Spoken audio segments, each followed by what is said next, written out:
April is National Poetry Month. As William Carlos Williams once reflected, it is difficult to get the news from poems, yet many die miserably every day for lack of what is found there.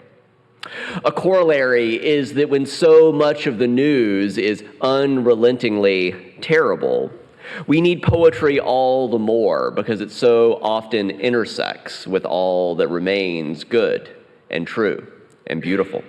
We need poetry for so many reasons, not only to better see what is, but also to help us imagine new ways of being and becoming in the world.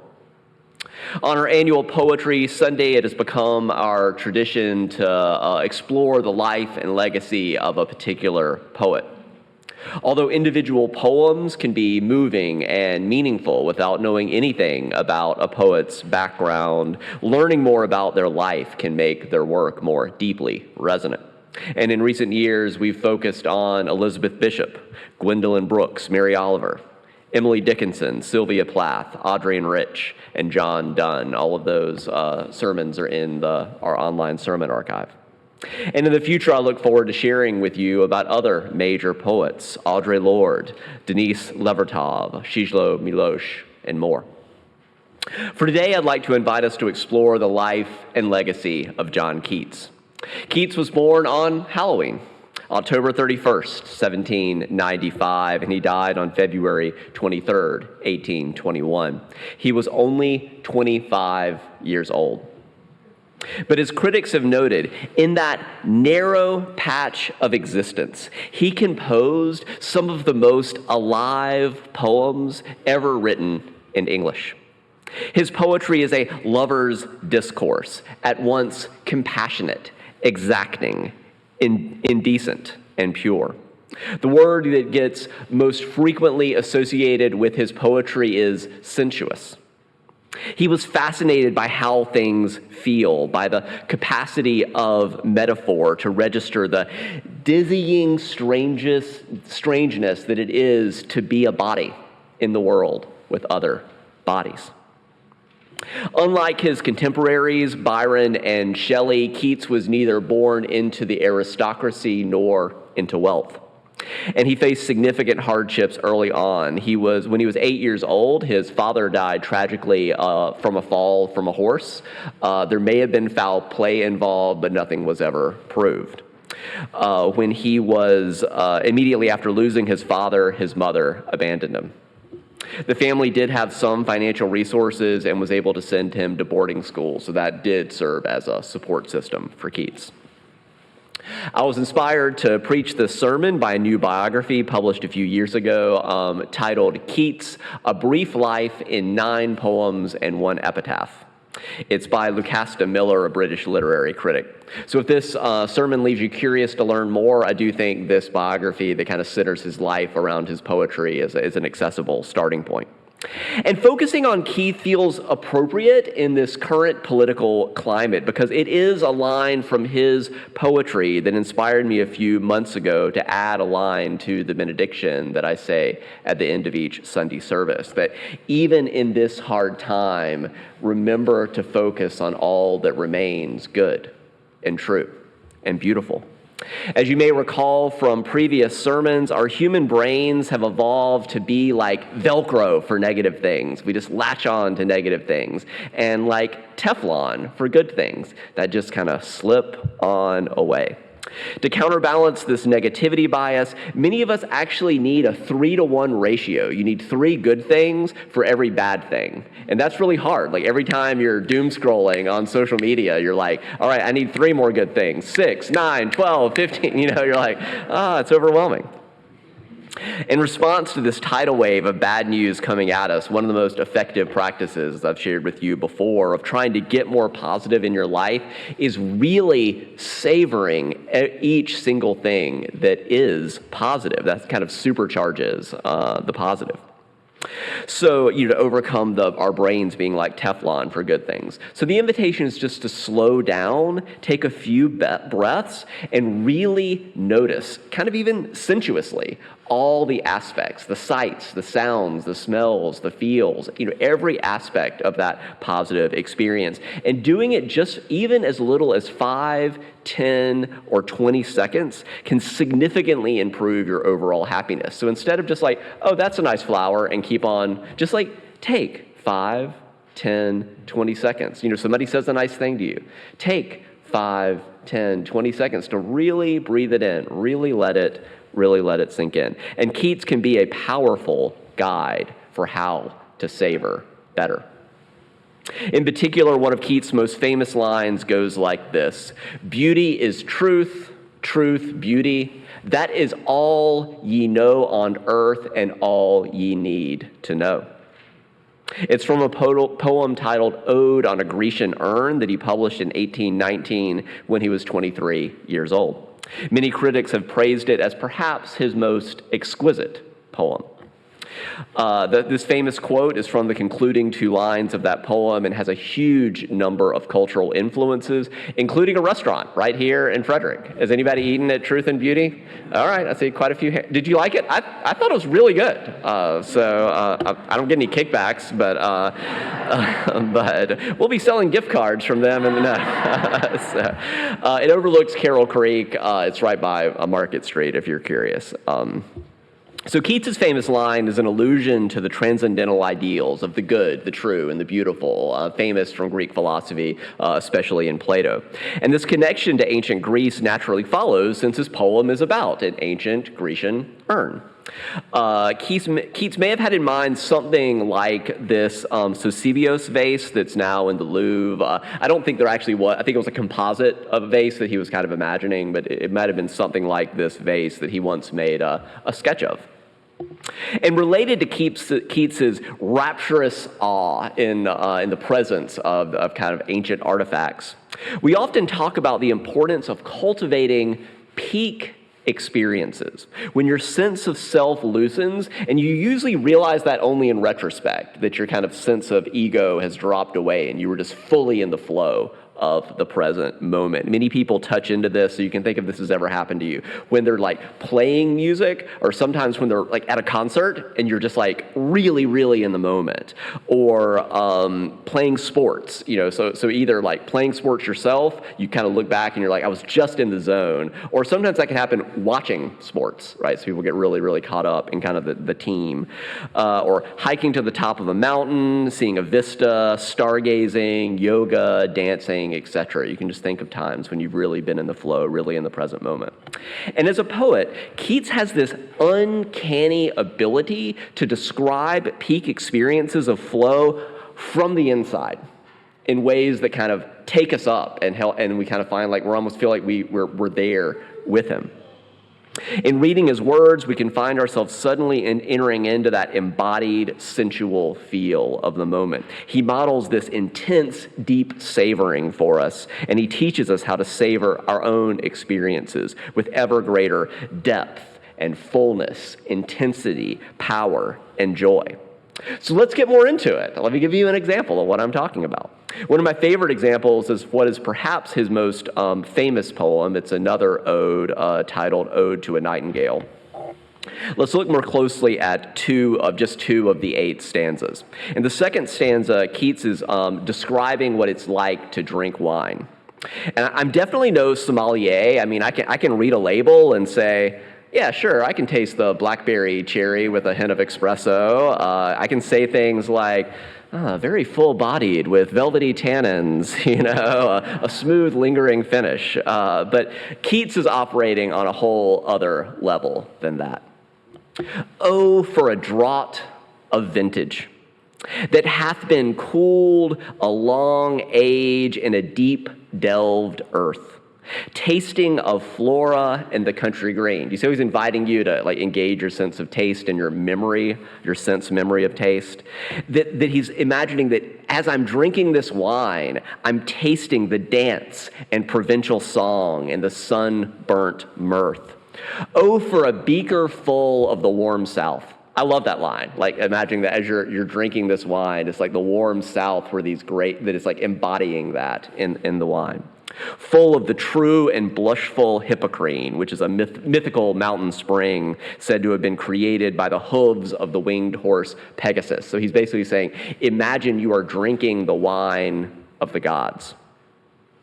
With beaded bubbles winking at the brim and purple-stained mouth, that I might drink and leave the world unseen, and with thee fade away into the forest dim. He doesn't get into the hangover the next morning if you do that, but could you feel maybe a little bit of that, the way that the concatenation of Keats's words concentrate and intensify the experience to even a transcendental level where you can sort of dip into the good and the true and the beautiful? And whereas that stanza is all about being present to memory and longing, in stanza 5, we find ourselves thrust even more fully into the present sense of being enfolded in a summer garden, which I think is quite a helpful preparation for our celebration of flower communion a little bit later. He writes, I cannot see what flowers are at my feet, nor what soft incense hangs upon the boughs. So we can't see what he's talking about either, and he's probably actually imagining something. That's part of the whole point here, is that you can remember and savor things. But in embalmed darkness I can guess each sweet, wherewith the seasonable month endows the grass, the thicket, and the fruit tree wild. White hawthorn and with the pastoral eglantine, fast-fading violets covered up in leaves, and mid-May's eldest child, the coming musk rose full of dewy wine, the murmurous haunt of flies on summer eves. He's trying to get you to feel like you really are there. In the words of one critic, Keats is seeking to cultivate within us a set of pleasurable experiences which erupt into a sense of joy. There is a magic here which I actually can't even fully fathom that he's kind of playing with. And what results is this powerful unity of experience which, though it is unfolded in time, it stands out as if in this single undivided moment, like peak experiences do. An experience of being nourished by our natural surroundings. And here I want to loop us back to Keats's provocative line in Ode on a Grecian Urn, that beauty is truth, truth beauty. That is all ye know on earth and all ye need to know. Keats really did believe that. As he once wrote in a letter to a close friend, "Oh, for a life of sensations rather than of thought." Now, don't get me wrong. I'm not saying we all need to become aesthetes like Keats, who only care about beauty. He only lived to be 25, right? Like he died before he ran out of money. That's a whole other story about his life, of what would have happened if he hadn't died, because he sort of was burning through his inheritance. But if you are understandably finding yourself all up in your head with negative thoughts about where our global and national politics are headed, with your brain latching all onto that like Velcro and you're just perseverating on it, then Keats' way of being in the world can be a healing salve, if even for just, some moments during your day. Get outside into nature, he would urge us. Remember to savor, to deeply, fully, intensely, powerfully, and joyfully savor all that remains good and true and beautiful. Let me give you one more example. To Autumn is often called Keats's last great poem. Like many of you, I'm really a summer person, but I'm regularly blown away by the beauty of the fall, as I suspect many of you are as well. But as is his wont, Keats takes the love of autumn to a higher and deeper level. I'll read to you just the first stanza. Season of mists and mellow fruitfulness, close bosom friend of the maturing sun, conspiring with him how to load and bless with fruit the vines that round the thatch eaves run, to bend with apples the mossed cottage trees and fill all fruit with a ripeness to the core. To swell the gourd and plump the hazel shells with a sweet kernel, to set budding more, and still more, later flowers for the bees, until they think warm days will never cease, for summer has overbrimmed their clammy cells. This poem is probably today's most widely read Romantic era nature poem. Some of that has to do with, what's anthologized and what isn't. Some of you, though, may recognize it from a scene in Bridget Jones's Diary. Anybody remember that? In which Renee Zellweger is trying to impress Hugh Grant by quoting the lines that I just read to you. They're in a rowboat. Comedic antics ensue with Hugh Grant behaving badly. But to me, the takeaway of reading Keats in such a time as this is that, yes, we, the people, as Bob spoke about earlier, need to strongly resist the rise of authoritarianism. But also, in the middle of whatever is to come, for our own sanity and to sustain the movement for the long term, we must not allow dear leader to monopolize and dominate our every waking thought. Even in this hard time, so much remains good and true and beautiful if we slow down long enough to notice it, to savor it. Just looking out the window right now, so much remains good and true and beautiful. If we had to limit it down to what is Keats's most famous single line, it is probably the opening clause of what is ironically his least read poem, because it's also his longest poem, the Endymion. It's least read primarily because it's 4,000 lines long. I'll just read one to you. He kind of did it as an experiment, but the famous opening line is, "A thing of beauty is a joy forever." And again, that's partially because we remember it. He really believed in the power of the imagination. Some of you may also recall in the 1964 film Mary Poppins, Julie Andrews quotes this line, "A thing of beauty is a joy forever," when she is lifting a potted plant from her seemingly bottomless carpet bag. In the spirit, I want to move toward my conclusion with a reflection from the final chapter titled Joy from the book that our anti-racism book club has been studying, that is titled We Refuse, A Forceful History of Black Resistance. It's by Kelly Carter Jackson, a professor of Africana Studies at Wesley College. After 200 pages of powerfully tracing the history of resistance to oppression, she could have ended with a call to arms. Instead, I found it profoundly moving that she ended with a meditation on joy in the meantime, no matter what comes.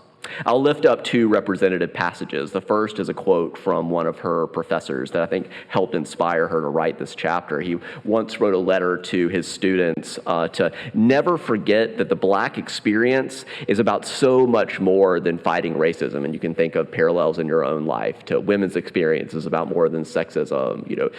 People with disabilities is about more than just fighting for disability justice. She writes, "Fighting racism, that is not who we are.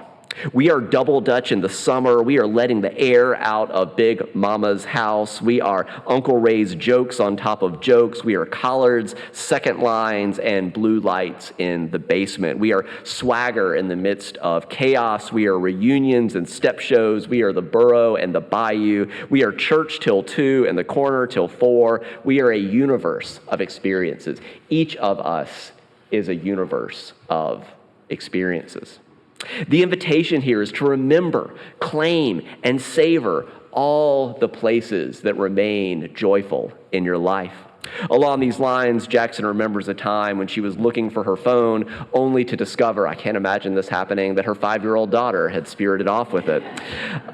She found her daughter in another room, recording herself singing songs from the Disney film Encanto. So on the one hand, as the author of multiple books on the Black freedom movement, Jackson is, of course, strongly committed to the struggle for justice. On the other hand, she writes, "I fight to have joyful moments like this one make up the bulk of my day. I want a revolution," she writes. "I want to be protected and safe. I want to belong, but mostly I just want to be."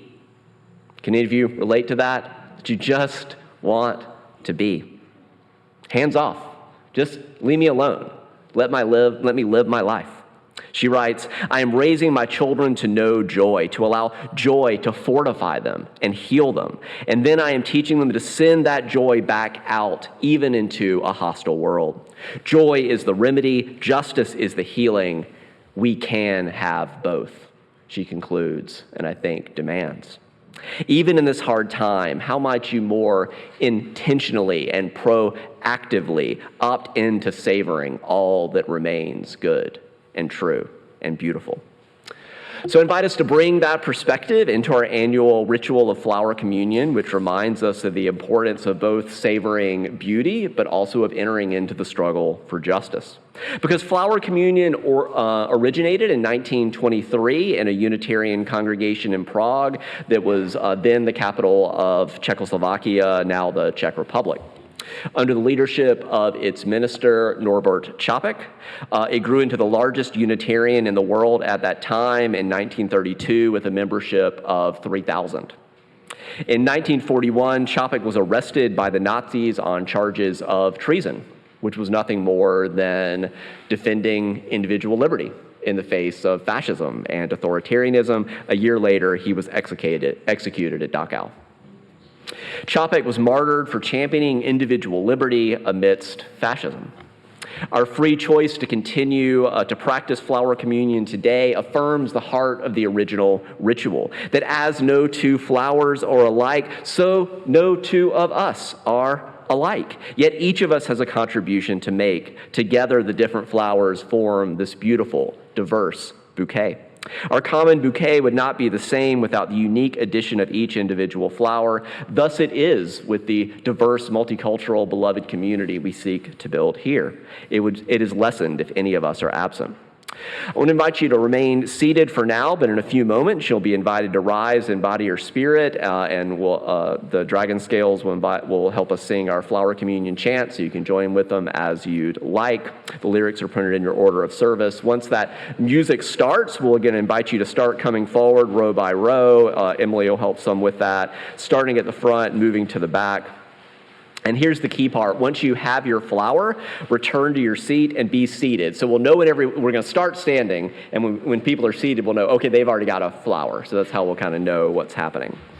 The way I want to try to, and you're invited to take a flower different from the one that you brought. And as you take it, savor its particular shape and beauty. Maybe you'll even be inspired to write a poem about it, or dance a dance, or make some art, however you feel led.